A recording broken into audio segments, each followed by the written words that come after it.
There is nothing better than trolling the Los Angeles Lakers organization. It may be a small way, but we revive the rivalry. Oh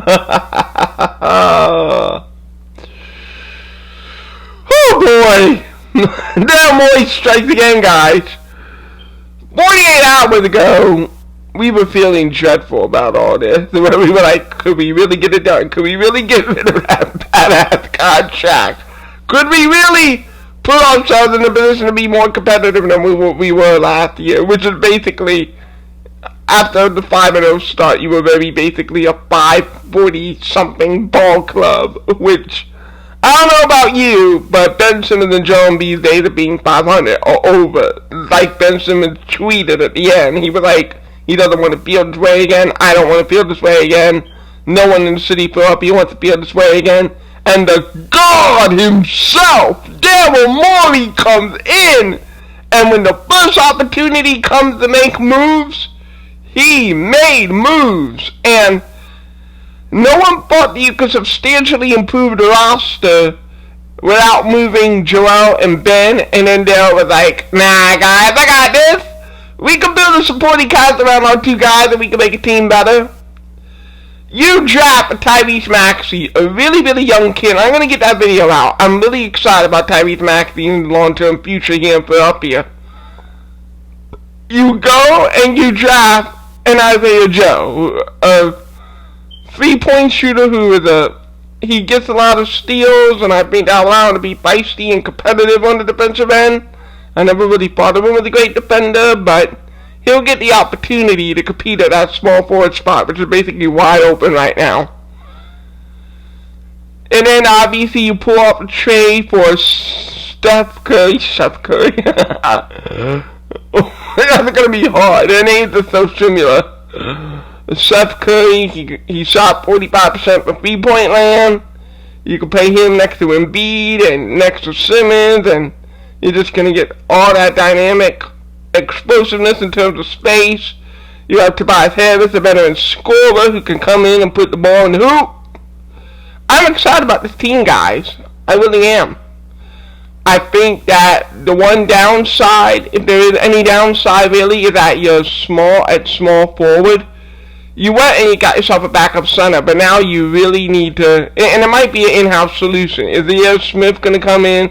Is Isaiah Joe going to come in?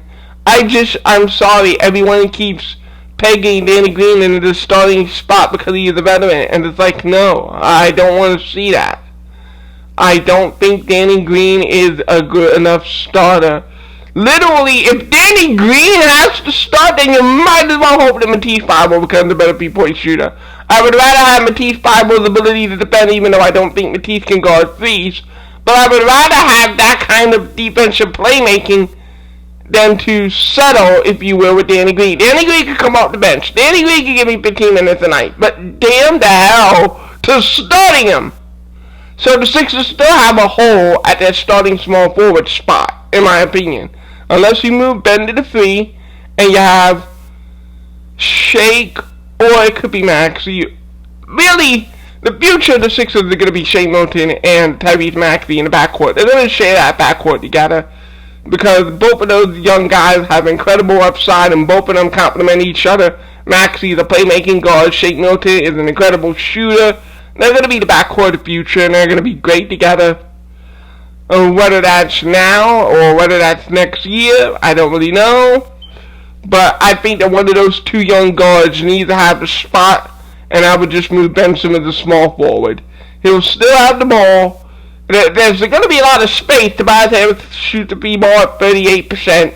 Steph Curry at 45%. Embiid's going to pop a little still, and that's okay as long as it's not every other play. So there's going to be plenty of space even for Ben Simmons as a small forward, guys. It's not like he's going to... LeBron James played small forward for a decade, guys. It works. Lamar Odom played it. Blake Griffin played it. It works, guys. Treat the 6'10 guy like he's 6'10. Because that's what he is. He's 6'10. He's not 6'4. He's not 6'5. He's not Tyrese Halliburton. He's Ben Simmons 6'10. Put him in small forward. Please, for everyone's sanity, put him in small forward. But if you're really going to go with Ben at point guard, a 3-and-D small forward becomes all the more imperative, and it's going to be a competition to win that second wing spot. But overall, if your only complaint about a perfectly rebuilt roster is who's going to win that second wing spot, that's a damn good place to be, and it's a way better place to be than what we were 48 hours ago. And obviously this is excluding any future trade possibilities or what may happen in future years when you free up cap space that we just don't know about yet. This is a gap year into what your real big move is. Basically, this is all in preparation to replace Jimmy Butler. That's what this is. The team obviously misses the Jimmy Butler, and it's going to take time to build the assets and build the capital you need to get a guy like that back in Philadelphia. But Daryl Morey has done this before. He did it in Houston. You've already seen the tremendous transformation he made this year. This gap year roster, that's what it is. It's a gap year roster. This gap year roster is a damn good gap year. In fact, I would not be surprised if this gap year roster goes farther than we've ever went before. In fact, I would give it even a 5% chance of winning the whole thing. And if we had that kind of success, then the haters on Doc will shut up and they will say, a career 1,000, well, because of the shutdown, I'm sorry, there's so many 2-game season, maybe it'll take up the next year, but Doc Rivers is going to reach 1,000 wins within the next 24 months. And it's going to be different. Lenny Wilkins has 1,500, but he also has 1,500 losses. Doc Rivers only has about 650 career losses. A coach of Doc's caliber and the amount of games that he's won, if he adds a second championship, and if he adds it with a gap year roster, then the haters, they get to shut up about that.